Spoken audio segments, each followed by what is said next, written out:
Raducanu will face Mirra Andreeva in the last 16 of the Ningbo Open if the Briton overcomes Lin Zhu in her opening match. The main draw will begin next week following the qualifiers this weekend.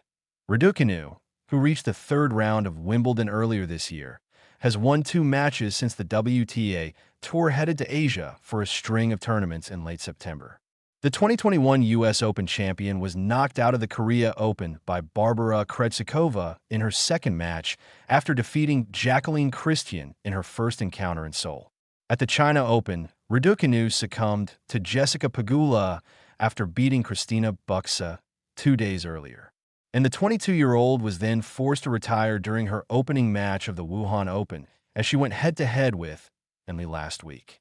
Raducanu will return to action when she faces Zhu at the WTA 500 Ningbo Open event, and she will be the overwhelming favorite to win the match, with her 31-year-old opponent currently ranked at number 230 in the world, and that would see Raducanu facing a huge test against Andreeva, who has been given a bye into the last 16. Andreeva reached the final of the Ningbo Open last year, where she lost to Daria Kasatkina in a 3-set thriller. She has already clinched 2 WTA 1000 titles this year after overcoming Clara Tauson in the Dubai Tennis Championships final and getting the better of Aryna Sabalenka in the showpiece match at Indian Wells. And the Russian has been seeded at number 1 for the hardcourt event in Ningbo this time around.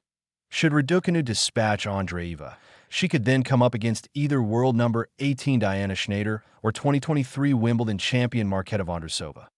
Both players are ranked in the same half of the draw, as are the likes of Sofia Kenin, McCartney Kessler, and Xin Wang. Meanwhile, 2022 Wimbledon champion Elena Rybakina is in the other half of the draw, as is Jasmine Paolini, who reached the French Open and Wimbledon finals last year.